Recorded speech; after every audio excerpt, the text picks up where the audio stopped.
on live. And so in a moment, we should expect some folks to be joining.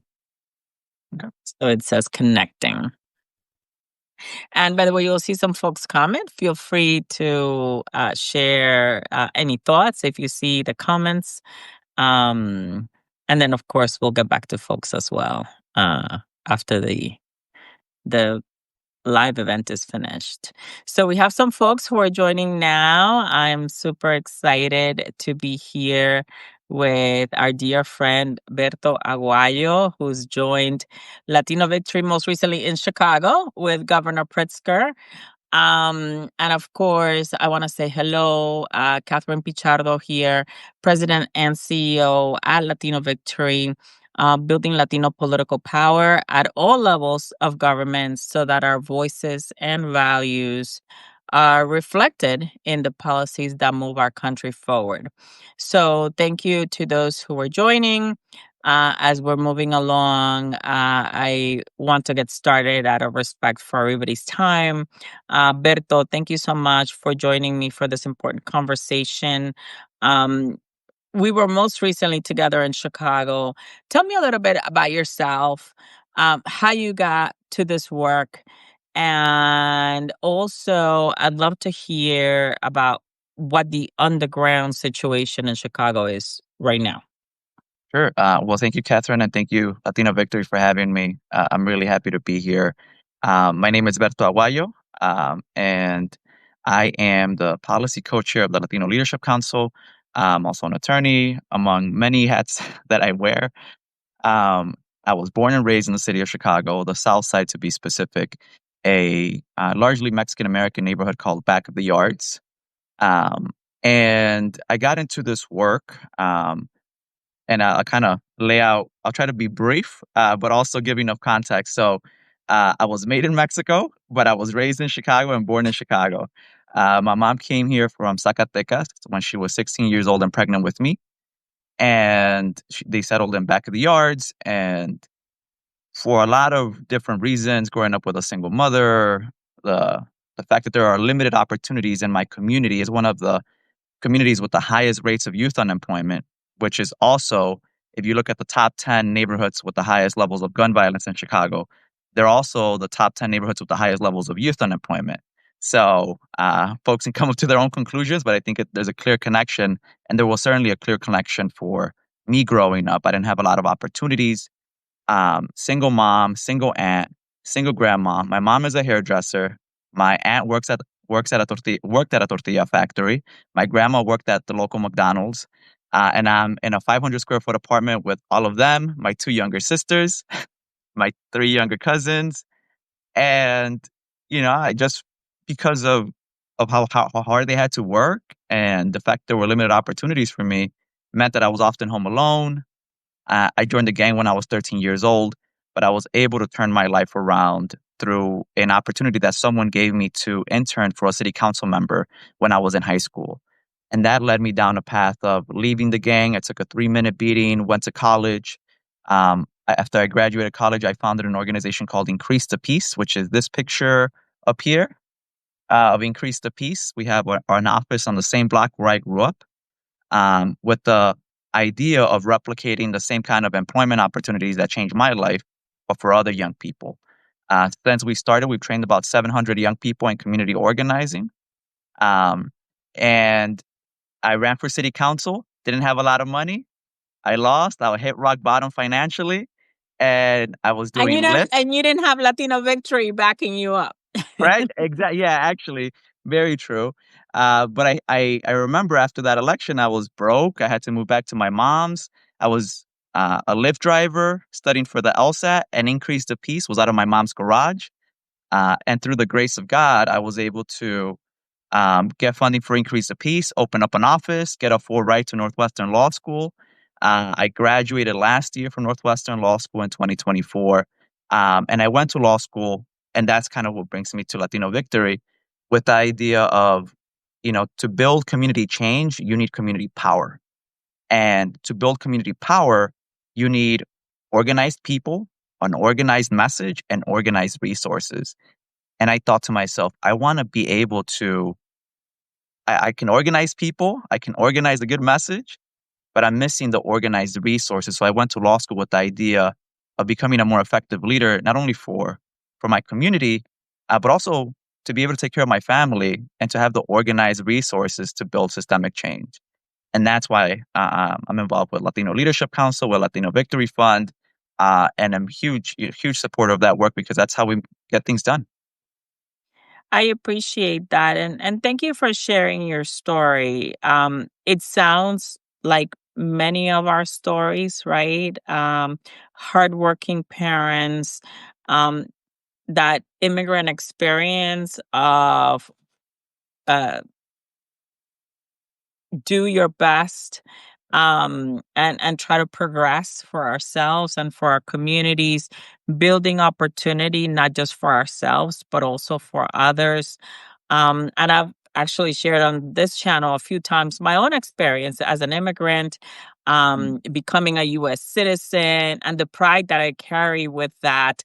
And so for you, being able to go from a 13-year-old gang member to now an attorney, practicing and also building community around important issues. I just want to say I'm really proud of you. I'm excited for the work that you're doing, and I want to thank you because that's really what we highlight here, which is the good in our people, especially as we're coming into Hispanic Heritage Month. And that brings me to the topic of Heritage Fest celebrations, right? And in Chicago specifically, but now in other cities around the country, heritage celebrations have been canceled because folks are concerned about um, the state of siege that many of our communities are experiencing due to ICE raids.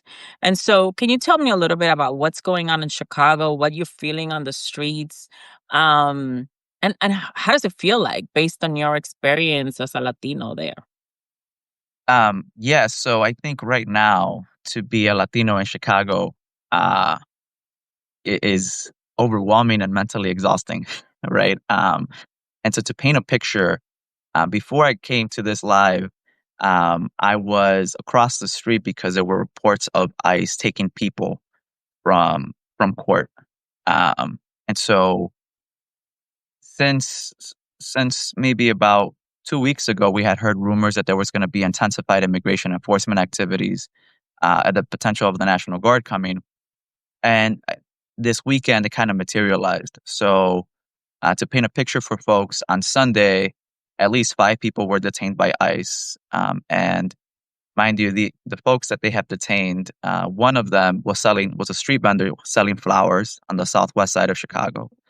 Another one reportedly was someone just waiting on a bus stop. And those are the kind of situations. And now, just right now, before I joined this live, a report of people being picked out of traffic court.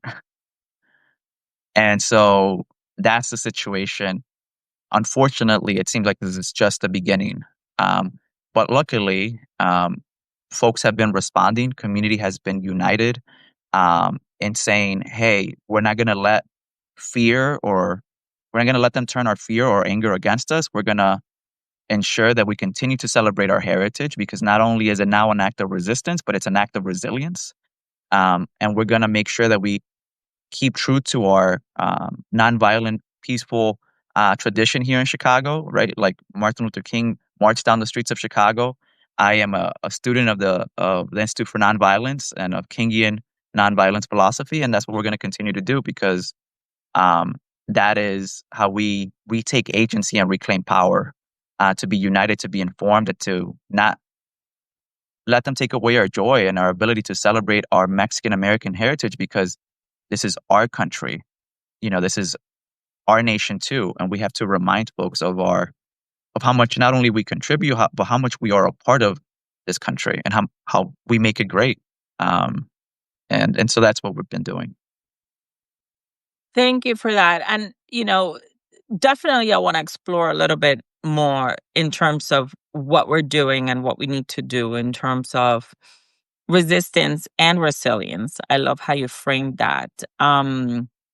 But even before we get to that, I'm thinking about um, our culture and how important it is for us to celebrate it, even again, as we feel very much a part of this country and as Americans. And what we've seen in the recent polling really is that Donald Trump and the MAGA regime have lost a lot of support among Latinos and the public at large because what they promise is not what they have delivered in terms of immigration, right?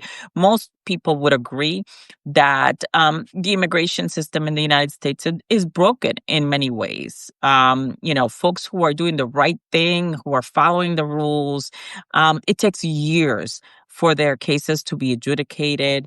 Oftentimes, folks think that they're following a path to legalization. And for example, the TPS recipients, who um, were here under protected status, right? That's what TPS stands for.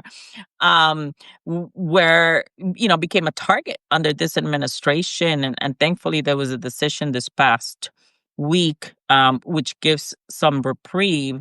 Although obviously it's going to be an ongoing fight. Um, our community feels under attack from every direction. And so, in terms of celebrating culture and this sentiment of fear. Do you feel like there's a lot of folks that are coming out? I know there've been protests at Daily Plaza, blockades of ICE facilities, and the communities mobilizing rapid response teams. Do you really feel like folks are feeling that agency to fight back, or are folks feeling intimidated and fearful based on what this administration is doing? I think both can coexist, right? I think there are folks who are, and including myself, right? Like when things are happening, I'm calling my family and community members, "Hey, stay inside, right? Don't come out. ICE was just in our neighborhood or something like that." But I think there's kind of this recognition that we may be fearful, but we're not gonna be guided by that fear. And it's okay to recognize it, kinda when you give a big speech or you're on a live video, right before starting, and you feel that inkling of, "Oh, man," a little bit of anxiety, and it's okay to recognize that and to say, "Hey, it's alright to be a little worried and to be a little angry," um, but it's how we channel that anger and how we channel that fear, and that's what I've loved to see from our community members. We've had interfaith leaders, from all different kinds of religions just hold a press conference yesterday. You had folks of every race and background unite and to say that this is not okay. You have rapid response teams in every neighborhood alerting their neighbors, literally going out with a megaphone, saying, "Stay inside, ICE is here, don't come out." And I think there really is this sense of both we're recognizing our fear, but we're not going to let ourselves be guided by it. Instead, we're going to be empowered by it to be resilient. And we're resilient people. And I think that's what we've demonstrated that when our community is under attack, as the chant goes, we stand up and we fight back, and we fight back peacefully. We fight back by ensuring that we're informed, empowered, um, and united against such a uh, such an affront on our community. We will not be silenced. That's right. Yeah. And I saw in the chat someone asked what was the celebration that was canceled. And I'll let you talk a little bit about that in Chicago. Obviously, there have been many celebrations canceled throughout the country. I had the pleasure of being in Chicago last year during the Grito celebrations and just feeling the atmosphere of joy, of pride, of culture, all throughout different neighborhoods. So, can you tell us a little bit about what the grito means for Chicago and for the Mexican American community, for those who are listening?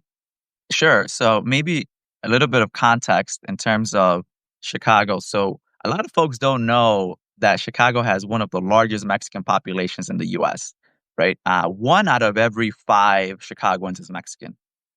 And so you can think of a city like Chicago where a third of the city is Latino and one fifth are Mexicans. We're a pretty large city. We have a lot of people here. And so El Grito typically has been our way of celebrating our Mexican American heritage, right? And it's important to note that yes, it's Mexican independence, but it's also the celebrations are a Mexican American twist to those celebrations, right? There's lowriders, right? There's people, like I think even looking at the Grito, there was a time when we didn't have El Grito celebrations downtown. And then after COVID, they came back, right? And El Grito, the celebration that was canceled was kind of the resurgence of going to downtown and claiming ownership over the downtown area that typically in Chicago, most Latinos and most Mexican Americans live on the southwest side or on the northwest side.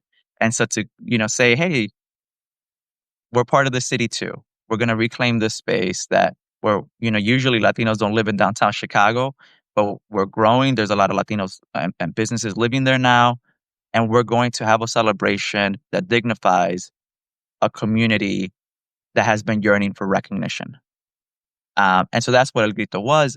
And it was canceled this past Thursday.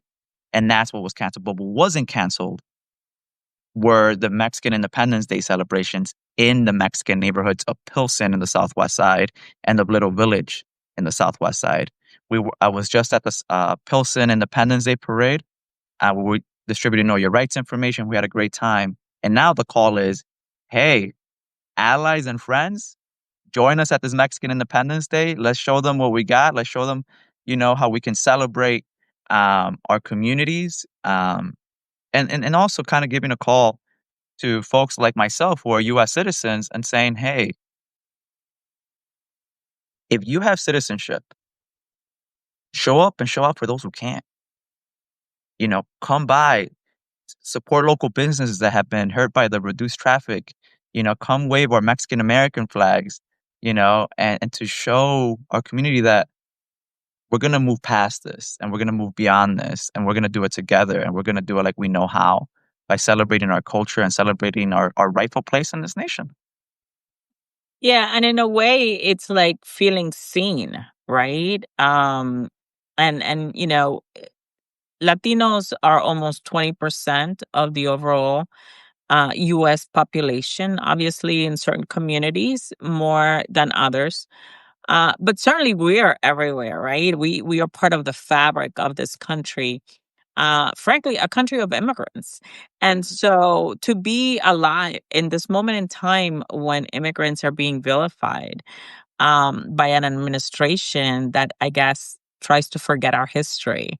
Um, is really something that for many of us is a call to action, right? Mhm. Because if we're alive in this moment, we have to be in the fight. None of us can sit this out.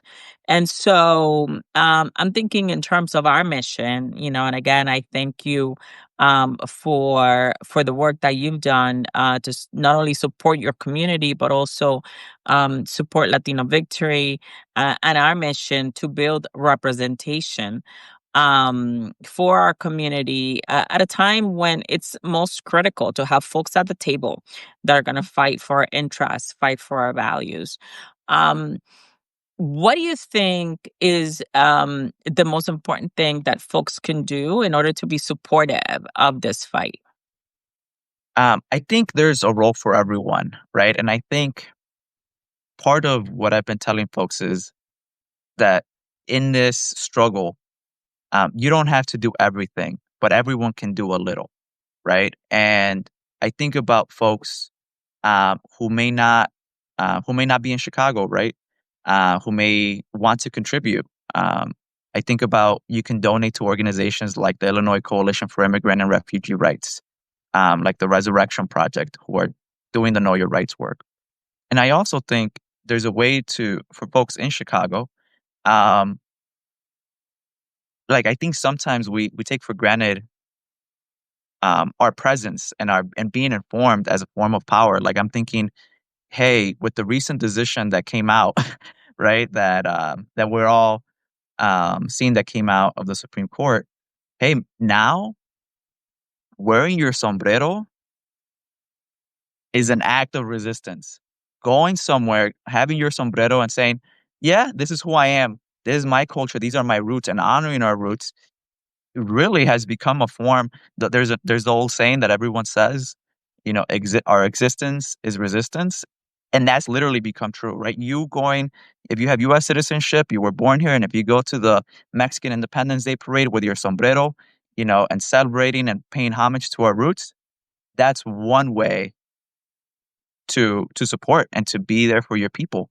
And then I think also just knowing your rights, right? There's plenty of information that we've given to folks about, hey, you have the right to remain silent. You have the right to not open the door unless folks have a judicial warrant. But also, we have the right to record what's happening and alert our community. And we have a right to share that and to make sure our community knows, hey, don't go down the street. There might be ICE agents. Hey, we have a credible report that this happened. Please stay alert. And so I think there's a role for everybody. There's a role for attorneys. There's a role for everyday people who are just informed. There's a role for, that cousin at the carne asada who really never gets engaged, but you can say, hey, you have citizenship. Other folks can't go out right now because they're worried. Here's a sombrero. Join me for the Mexican Independence Day parade to celebrate our heritage. And sometimes even those simple acts, united in the aggregate, can have a huge effect. No, absolutely. And for those who hadn't heard, um, I will share that, of course, the Supreme Court issued a ruling yesterday, which basically legalizes racial profiling, and it relates to a case in California. But I want to read off Justice Sonia Sotomayor's dissenting opinion. And I quote: "We should not have to live in a country where the government can seize anyone who looks Latino, speaks Spanish, and appears to work at a low wage job, rather than stand idly by while our constitutional freedoms are lost. I dissent." And for me, I get goosebumps because, frankly, there's so much wrong with what's going on. There's so much wrong with this decision. But we are seeing a United States Supreme Court that was stacked by this president. We're seeing courts all around the country that also have been stacked by this president through his previous administration, and he's doing it right now. Um, I could understand for the average person also all of this can be very confusing because they get differing opinions from the media, from what's going on the streets, but at the same time, you know what? They realize that the cost of living keeps going up, Hmm. that the jobs are not as easily available as they used to. And for folks who do have jobs, they have higher job insecurity as unemployment continues to go up. The tariffs are also wreaking havoc on our economy. Um, Folks are concerned about the future of our country, even as we are hopeful that with Trump's low ratings and everything that's going on politically, we can regain back control of the House. Um, how do you feel folks in Chicago are connecting to all of this overload of information? And do you think that messages are connecting? Yeah. So I have the sensing opinion right here with the part that you highlighted, and I think this decision was just put out yesterday, and I think some folks are still processing what exactly does that mean. Um, and when I gave the sombrero example, it was after reading this opinion, right? If those are the factors that they're going to use, right? Many would argue we're in a constitutional crisis. Right? Yeah, yeah. And I also think it's pretty important for us to think about the bigger context, and the bigger context being in this specific case that this is the same Supreme Court that took the approach that using race as one of the factors in College admission admissions. processes, yeah, in college admissions was unconstitutional. Yet it's the same Supreme Court that's saying we can use race as a factor to detain people. And while on the one hand, using race to deny opportunities to folks of color, and using it in the same way to detain people and punish people. And we have to kind of voice that and say that because that's also what's happening here. And it's hard to reconcile those two things. And I think even the average person is able to see right through it, like, and it's hard to think anything else. And I agree. I think people do see through it, but I also think the average person is frustrated with politics and Hmm. politicians, and they're just trying to put food on the table for their families and build opportunity for themselves and generations to come. And there's so many issues, right, that um, are important. And it's not just the economy, although obviously that takes a huge chunk of our time. But where are we in terms of the climate crisis? Right, Latinos are Yeah. more likely to be seriously injured or die from heat related illnesses. So when we look at forest fires and heat waves and hurricanes and the climate crisis, that's important to our community, right? When we look at Hmm. gun violence in this country, and the fact that we're banning books but not guns, Yeah. that's another important issue. So at one point, the narratives become too long, and it's overwhelming for folks. I know that. I work through I use my own family and friends as a focus group, right? To see what Same. people are feeling and thinking. And so if you had a message for those who are listening, and obviously we're talking about Chicago, what do you think we need to do as organizers in communities throughout the country um, to really get folks engaged in this process, so that we can continue to build power among Latinos. Yeah. I think my message would be really simple is meet people where they're at, right? And I mean both figuratively and literally. I think sometimes I also use my family as a focus group. My mom is a hairdresser. When I see all the señoras, you know, I gotta meet them where they're at. And I feel like sometimes we have a term in the gun violence prevention movement about folks need to be credible messengers, right? And I think that part of what's missing is the fact that with Citizens United and the fact that it takes just money to run for office is that those credible messengers in our community have not been giving the voice and the support that they need to actually be the elected officials in their communities, right? And so I think it's about identifying credible messengers, meeting people where they're at, both with the way that we message things, but also with actually meeting people where they're at the grocery store, right? At church. At my mom's, when she's with doing her hairdressing thing and I'm with the ladies and talking about, hey, how do we feel about this?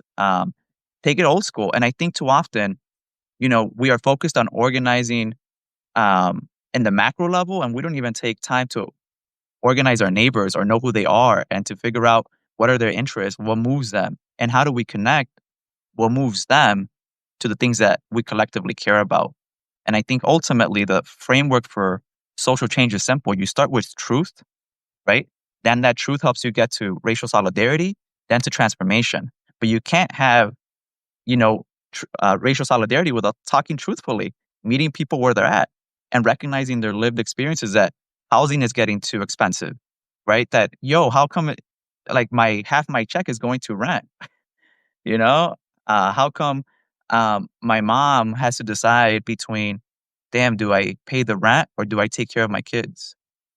right? Or buy medicine for my diabetes, or Mhm. help my relatives in Mexico. Um, Exactly. so we're running into time. Um, I definitely have tons of takeaways. I hope folks have enjoyed this conversation. For one, if I'm in Chicago, I definitely have to go to your mom's hairdresser, Please. um, so she could help me out. I appreciate not only that you joined, but you brought up a good point in terms of meeting folks where they're at, and that's part of the work that we do at Latino Victory in terms of fighting disinformation and misinformation in our communities, as well as uplifting our Latino candidates. Because, by the way, when Latinos are on the ballot, Latinos vote. But Mhm. to your point, we have to come at them in culturally competent ways with Yeah. facts, understanding where they're coming from as well. So I appreciate the work that you're doing. As we continue to uplift our community, as we continue to build power. And certainly I look forward to continue working with you. One final plug, I will say, for those of you who are interested in running for office, Latino Victory has an amazing training program. It's called Path to Victory, where we go from A to Z on uh, all of the information that you need to be an effective candidate. Certainly, you should apply for our endorsement and support. And what we want to see is more people who understand our issues, understand our values, who could be at the tables where decisions are made. So I do encourage everyone to go to our website, latinovictory.org, and learn a little bit more about everything that our organization does, from uh, voter registration, voter education, to candidate training, and of course, endorsing and supporting Latino candidates. So thank you so much, Berto. Seguimos en la lucha. Claro que sí, sí se puede.